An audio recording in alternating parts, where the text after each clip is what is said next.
السلام عليكم، ازيكم يا حبايبي؟ عاملين ايه؟ يا رب تكونوا بخير دايما واحسن حال. بصوا على بقى ايه شكشوكه، بس على ايه بقى؟ على طريقتي. معانا فص ثوم وبصلايه صغننه خالص بيبي، وقرن ايه؟ فلفل اخضر. هنتبلهم كده مع بعض معلقه سمنه ملاحي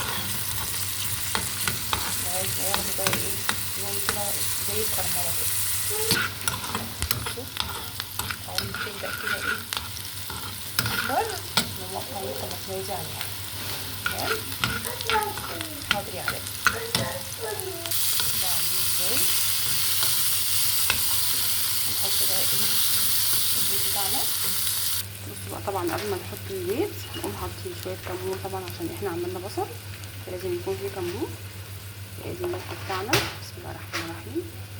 شويه بقى ايه؟ فلفل اسود صغيرين خالص. تمام؟ نقلب بقى كل ده مع بعض كده. نحط بقى البيض بتاعنا. البيض بتاعنا. حاضر يا علاء. نقلب كده واحده واحده.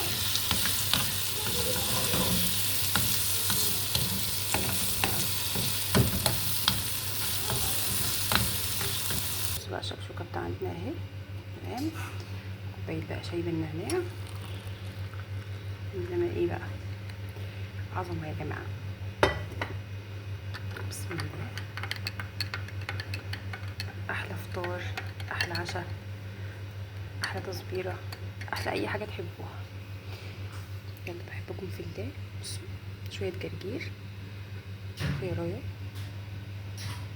اهم حاجه العيش يبقى سخن.